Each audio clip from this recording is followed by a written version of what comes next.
Happy mother's day to all. இன்றைக்கி mother's day இல்லையம்மா நீங்கள் யோசிக்கலாம், பட் யூகேல இன்றைக்கி தான் மதர்ஸ் டே.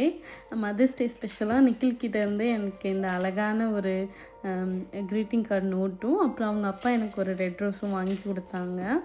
அம்மானாலே பெஸ்ட்டு தான். நான் இன்றைக்கி எங்கள் அம்மாவை பற்றி பேச போகிறேன்.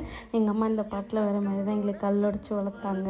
கிடைச்ச வேலைக்கெல்லாம் போனாங்க, தோட்டத்து வேலைக்கு போனாங்க, சித்தாள் வேலைக்கு போனாங்க. ரொம்ப கஷ்டப்பட்டு எங்களை படிக்க வச்சாங்க, எங்களுக்கு கல்யாணம் பண்ணி கொடுத்தாங்க.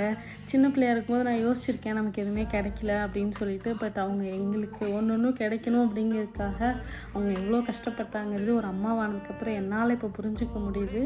எங்களுக்காக அவங்க லைஃப்பில் நிறைய சாக்ரிஃபைஸ் பண்ணியிருக்காங்க. ஒரு ரூபாயுமே பிள்ளைங்களுக்காகன்னு சேர்த்து வச்சாங்க. இந்த மெச்சூரிட்டி அப்போ இருந்திருந்தால் இன்னும் கொஞ்சம் அவங்களை கஷ்டப்படாமல் இருந்திருக்கலாமே அப்படின்னு எனக்கு தோணுது. இருந்தாலும் அவங்க எங்ககிட்ட எதையுமே அந்தளவுக்கு பெருசாக காமிச்சது கிடையாது. அவங்க லைஃபே எங்களுக்காக தான் வாழ்ந்திருக்காங்க. என்னால் அவங்கள மாதிரி ஒரு அம்மாவாக இருக்க முடியுமான்னு தெரியல. ஏன்னா அந்த மனுஷி அவங்களுக்காக ஒன்றுமே பண்ணிக்கிட்டதே இல்லை. இப்போ வரைக்கும் எங்களை பற்றி மட்டும்தான் யோசிச்சுட்டு இருக்காங்க, எங்களுக்காக தான் வாழ்ந்துட்டு இருக்காங்க. அவங்க 2 பேரும் இல்லைன்னா எங்கள் லைஃப் எப்படி போயிருக்குன்றதே எங்களுக்கு தெரியல.